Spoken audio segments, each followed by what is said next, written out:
Hi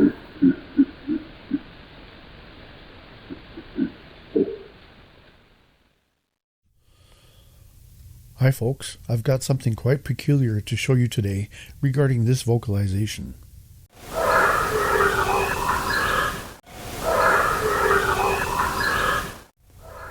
If you're new to the channel, or if it's been a while since you've last visited, the previous 3 videos should explain the backstory better for you. But rather than spend another 15 minutes re-explaining everything, I'll just make reference to them and move forward with this video. I will create a new playlist entitled Hi Hey Woo Ya, where they can all play in sequence, and I will update it with relevant stuff from time to time. This new software program I've been tipped off to is truly amazing for vocal analysis, and I'm continuing to learn new tricks that it can do the more I play around with it. Let me show you something really strange that I discovered regarding this unknown vocalization that I recorded last summer. Here's a small sample of my voice as I slowly vocalize the diphthong EI. Prot has this handy tool that can measure vocal pulses. In other words, it can detect your vocal folds as they impact one another through speech. Here's a zoomed in section of that sample. At the top of the window here is the Pulses tab. If I go into that and select Show Pulses, these vertical blue lines will populate the waveform up here, indicating when these vocal pulses occur. Measuring the regular intervals between these pulses can be called periodicity. So I decided to take some samples from myself, as well as some other notable voices from around YouTube, and compare those vocal pulse measurements to that of our unknown force being. Starting with my own voice, I zoomed in so that the individual pulses could easily be seen. Then I can just click and drag the waveform above here to exactly measure out 10 of these units. I measured multiples so I can get a better estimate by averaging. So this overly specific number above here needs to be divided by 10 to get the average pulse. I'll spare you the math exercise and just convert these numbers to a more convenient and understandable pulses per second ratio. Prot will do this automatically if you select 10 consecutive pulses on the waveform. This number here in parentheses represents how many of the selected sections I chose occur in 1 second. Keep in mind that I selected 10, so to get my ratio back to individual pulses per second, I have to move this decimal point 1 digit to the right. For my voice, and for this particular vowel, my average pulse rate is 123 pulses per second, or PPS.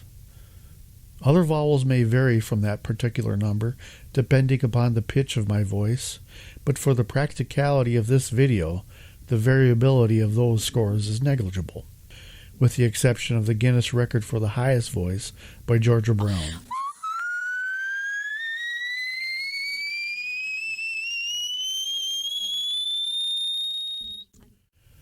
So let's make note of my 123 pulses per second and move on.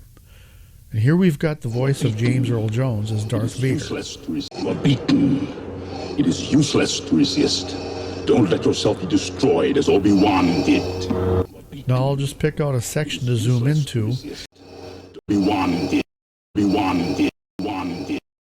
And after the math, we get 112 PPS. Then I decided to take a measurement of Andre the Giant's voice. Of sorts for this, the biggest man in professional sports today, World Wrestling Federation superstar Andre the Giant from Grenoble, France. Welcome back to Great Britain. Thank you very much. And you know, I was just visiting my parents in France, and since I had WWF was here in London, so I come over. And I'm glad I come over because since the Hawkers, they want me, if they want, and Fuji, if you want to, you get me for the rest of the tour. I will be all over, I'll be in the ring, and I'll be watching for you. Believe me, Fuji. The tour, I will be all the rest of the tour. I will be all over. And after the measurements there, we get 109 PPS. So here's where things start to get strange. Based on Andre's voice and Vader's, I'd be willing to bet that our unknown force being would have a pulse per second score considerably lower than anything sampled thus far. Here we have our unknown, with a couple of sections up here where the program detected vocal pulsing occurring at regular intervals. So, just as I did with the others, I zoomed in and took an exact 10-cycle section measurement. Then after the math, I came up with, ready for this? 428 pulses per second. Wow, I did not expect that. Something else has to be going on here, I thought. I hope you're not waiting for some grandiose deduction that I came up with to explain this, because I don't. I only have questions, many of them. I then wondered, how high can the human voice go? So after a quick YouTube search, I found Georgia Brown, current Guinness record holder for the world's highest voice.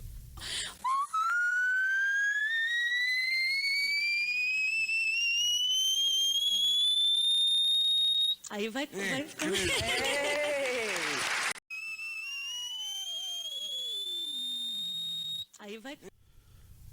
After the measuring and the math, this particular vocal topped out at an incredible 515 pps. Well, now I had to find the lowest voice to show you, right? And here's Tim Storm. Deep. How deep is it? Well, if you were to give it a musical value, a musical note, it would be G minus 7. And in frequency, that's 0.189 hertz. So you lost it. At the time of this video, he had the record for the lowest voice. This is his normal speaking voice. The record low utterance was not heard here. I just wanted to get a sample of his normal speaking voice. Value. His voice bottomed out at 73 pps, a far cry from our unknown that sampled at 428, which sounded like it was as low, if not lower than Tim's voice. And here's a chart with all the measurements I took. Note how our unknown force being's measurements are closer to Georgia Brown's than they are to Tim Storm's. This made absolutely no sense to me. So here come the pertinent questions regarding this conundrum. Considering how high the ppm rate was for our UFB, as compared to what would normally be expected, what am I missing? I did the measurements several times with the same results. So the most obvious explanation, operator error, has, to my satisfaction, been put to bed. Subjectively speaking, and I think most of you would agree, this does not sound like a human voice.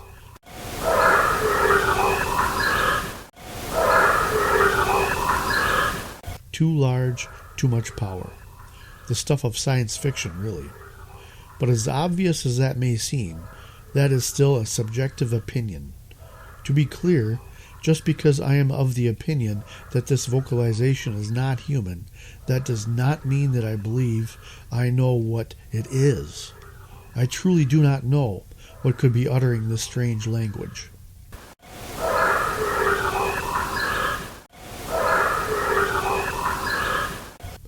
I'm keeping the words Bigfoot or Sasquatch out of it. I don't even know what those terms represent anymore, outside of the social constructs of legend and myth. Just letting you know where I stand with all of this. Anyways, segueing back to Pratt, and my subjective opinion that this vocalization is not from a human. Pratt was developed specifically for the human voice. What if these beings evolved language and their corresponding physiology separately from humans? Could this be a case for convergent evolution? If so, how could a vocal that seems so low to our ears measure such a high vocal pulse rate? What if Pratt was to blame? Pratt assumes that only one set of vocal cords are working at a time, right? After all, last I checked, humans only had a single set of vocal cords. But what if these beings had two sets of vocal cords, or even more? Maybe these more complex vocal structures could utter identical pulses independently and perhaps slightly out of phase. Then wouldn't the perceived pitch still be the same to our ears, while simultaneously tricking Pratt into attributing all pulses to a single set of vocal cords, and thus doubling or even tripling the measurement. Much like two guitar strings tuned to the same note, but slightly out of phase, their oscillation cycles would measure twice as often, but the overall perceived pitch would still be close. Another thing that might be going on is perhaps the vocal is too far away to get a good profile, and thusly, maybe Pratt measured the pulses from a higher format? Like I stated before in my previous video, I don't know enough about Pratt's capabilities or speech science to draw any conclusions about that. So if I don't have any concrete explanations, why would I even post this video? Well, I'll tell you why. Even if I don't have all the answers right now, that doesn't mean that I won't or someone else won't in the future. Measurements without conclusions are still measurements after all. Maybe a similar capture will occur in the future. Then wouldn't it be handy to corroborate those measurements to these? I have a final question regarding video evidence as a whole. Is there a video software program out there that can objectively measure the physical properties of visible light to a level where it can ascertain anything in particular as to what is actually being seen in a way that Pratt can do with audio? You can't layer out the wavelengths of visible light to objectively determine whether or not those blob squatches are animal, vegetable, or shadow, regardless of how high quality the video is. But Pratt can take an audio sample and differentiate individual formats within an utterance to definitively determine that it was produced by a being with vocal cords. Not only that, but it can even tell you where in the mouth or the throat where the vowel formats were shaped, not in a subjective manner to be offered for opinion, but measurable data. And depending upon how the formats moved from one to another, as measured by Pratt, it can tell you what the tongue was doing. Ever hear of any kind of man-made tool that could measure visible light from a video in such an objective way? No, I didn't think so. Remember, I'm referring to visible light only, because cell phones are the most likely tool to be used when capturing the next viral video you'll see. And they'll all be designed to capture visible light. FLIR and thermal cameras can detect the near-infrared part of the spectrum, sure. But they can't tell you if it's animal, vegetable, or mineral, not unless it moves. And even if it does move, can video tell us anything more about it, other than it is a warm-blooded creature? Stay in the loop with my channel, as I have an upcoming video that delves into some noteworthy factors surrounding this capture, as well as a question that I need help with. It'll be the last video in the series that I have planned for this particular capture, but that may all change with new information though. Well, until next time, thanks for tuning in.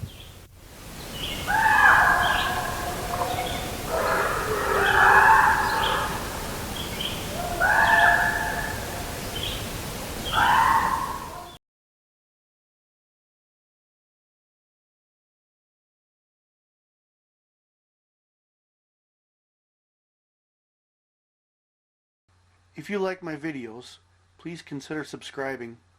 Click on the bell to get notifications when I post a new video.